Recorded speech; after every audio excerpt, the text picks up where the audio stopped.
intellectual property rights cases, if not today, tomorrow is going to flood the courts. Question is lawyers are competent to handle it? Do they have the requisite qualification? Because as a judge, I can't study. It's only when a lawyer studies all these facts and puts it across to me so that I am able to understand, then only I will be able to decide these cases. So the original effort has to come from a law student. Then a lawyer should apply his mind. Then he should educate the judge. Then only I can understand and lay down the law, and that becomes the law. And we have yet to reach the stage. We are very, very far away. Neither the lawyer knows this technology nor the judge, and where is the question of law on this point. And anything we write would be very artificial without based on any experience. The law is respected because it comes from a person who had undergone all these experience and he has gained wisdom, and it is the words of wisdom which carry weight. It is not mere English which is weight. So for us to reach the stage, we are far, far behind. So we are yet to know what this technology is, how this technology is abused.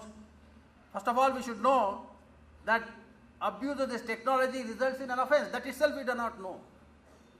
What extent of abuse results in an offense, how this technology could affect a person, either on the civil side or on the criminal side, what is the law which governs this, and how to prosecute him. Even there we are ignorant. So that's the reason why it is of utmost importance. Before these cases start coming up in court, in a workshop like this, people who are really interested in knowing this branch of law should have an interaction first with experts.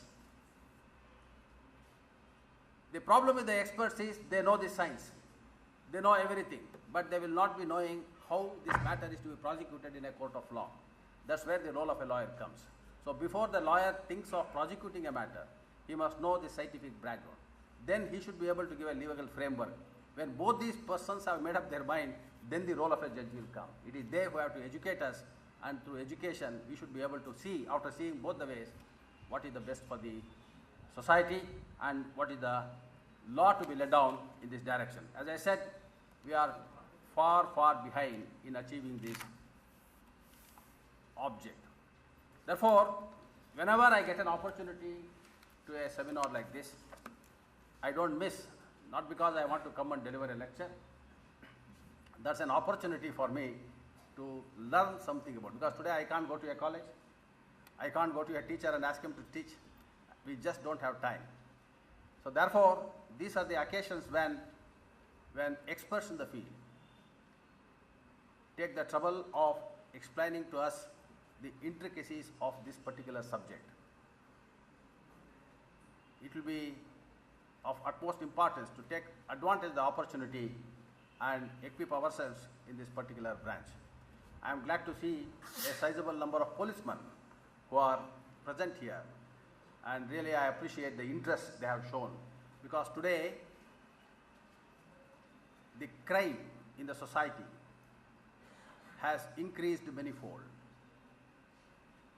Today the criminals are more and more white collar,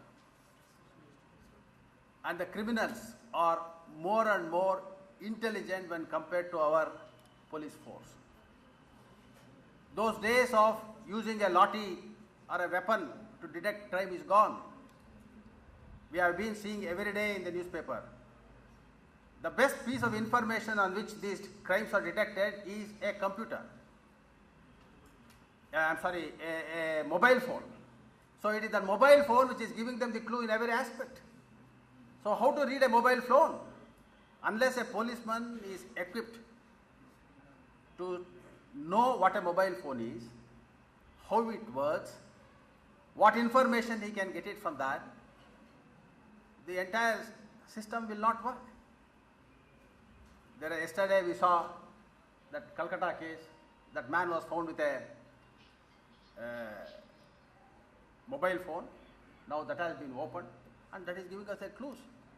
Even in that blast cases, whether it is Hyderabad, whether it is England or Australia, it is the mobile phones which gave the clue to the police. So that is science. So therefore today a policeman who is investigating these crimes must necessarily have the basic knowledge of the science. This forensic science is assuming importance. So without the knowledge of the science, there is nothing a policeman can do. Maybe he can go to a particular laboratory where they are fully equipped to assist him.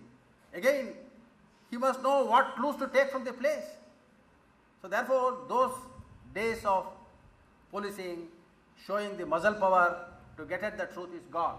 It is highly sophisticated. Therefore, this technology has not left any section of society untouched, both in a positive way as well as in a negative way. So for the time being, let us not worry ourselves about the negative way. Let us look at the positive way. Let us try to understand this potential of information technology so that we could make our lives better, the society better, as they call it as a transformation from a paper-based society to paperless society. That is the danger. Paper, when it is not paperless, nothing is visible. When it is in paper, it was very easy. But it has its own advantages. As I said, the barriers of countries is collapsing. Distance doesn't matter. Anything is available at your bedroom on a click of the mouse, and that's the way the world is today. And those who will be able to make use of this technology probably are the winners, and those who will not be able to do it are the losers. But before that, before I stop, I want to quote a small say from T.S. Eliot. This is what he said in 1934. When this information technology was not in the contemplation of anybody, but see that great man, what he has said and where we have reached.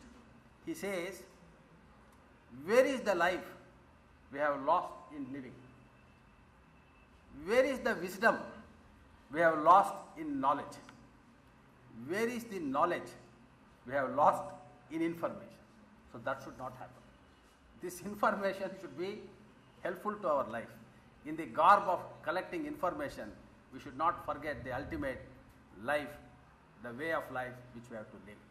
If the abusers are coming in the way of making that life meaningful, certainly law is there, law enforcing agencies are there, we will equip them, but we should not miss the positive aspects of this information technology, which if properly utilized can make every individual in this world a happy person who can lead a happy, dignified living. That's the ultimate object of this technology should be.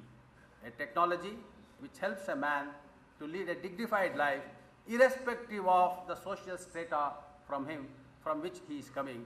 That is possible with this information technology, and therefore I say that is very, very relevant for our country where we are lagging behind in many of these aspects.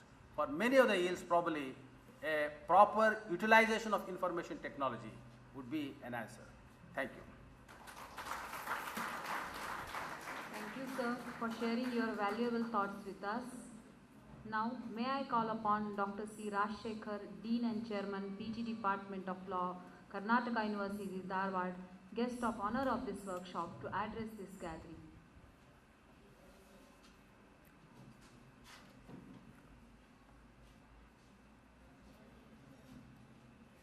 Honorable President of this function, Sri M.M. Kautigamat, Keynote Speaker, Sri H.K. Patil ji, Honorable Opposition Leader, Karnataka Legislative Council, the Chief Guest of this function, Honorable Mr. Justice N. Kumar, the Governing Council Chairman R.B. Bellar, Principal of the College, Sri Ashok Patil, the members of the local bar, judicial officers, the invited dignitaries, police officials, delegates, and student friends.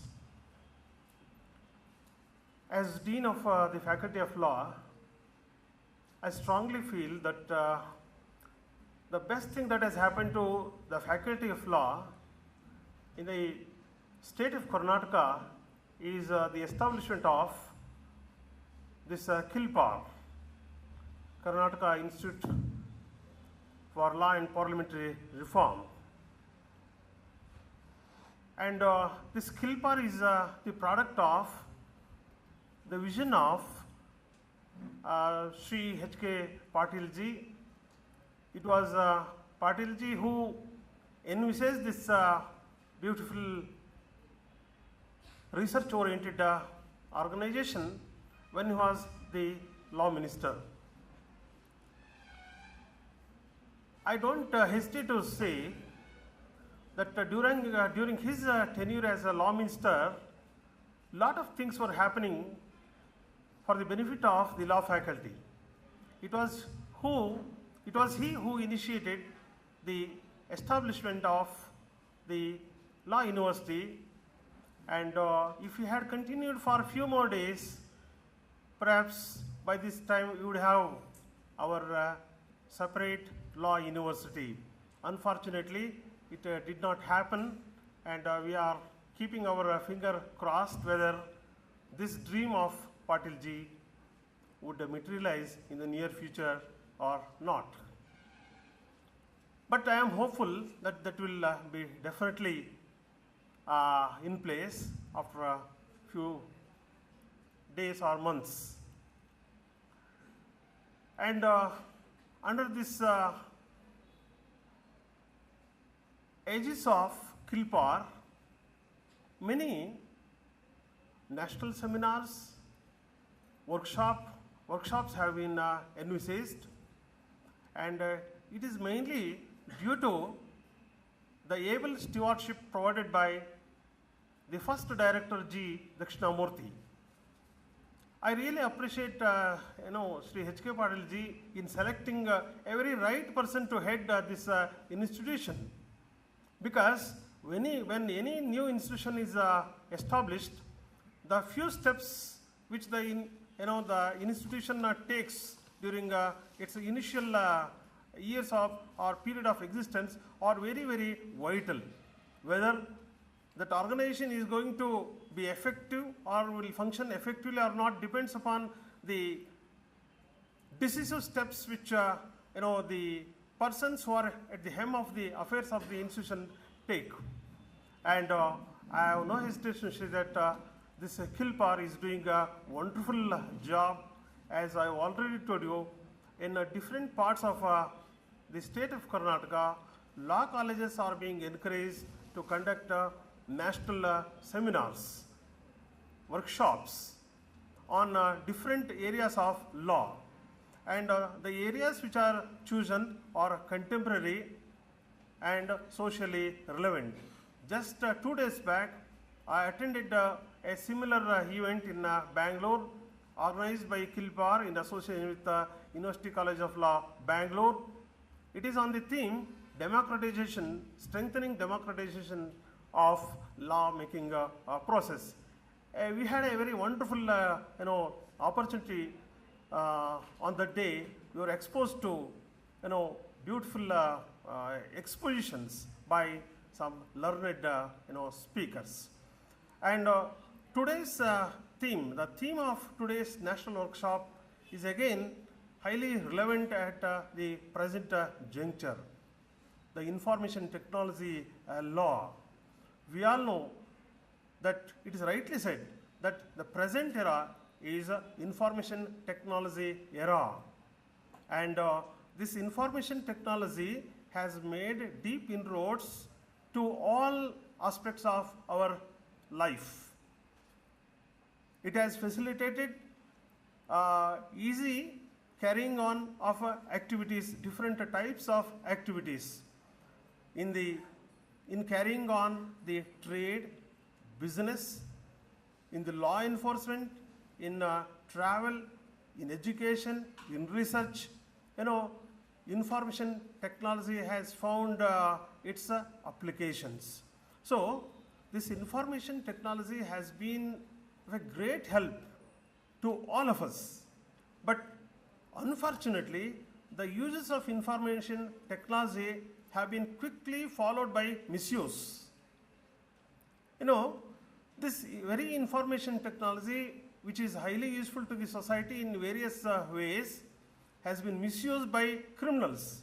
So a new crop of crimes, cyber crimes, have come to the fore, and the law enforcement officials are finding it highly difficult to detect, prosecute, and punish these techno-savvy criminals. And these computer criminals have no respect, have no regard for our geographical barriers. Crimes can be committed across the national border. For example, a bank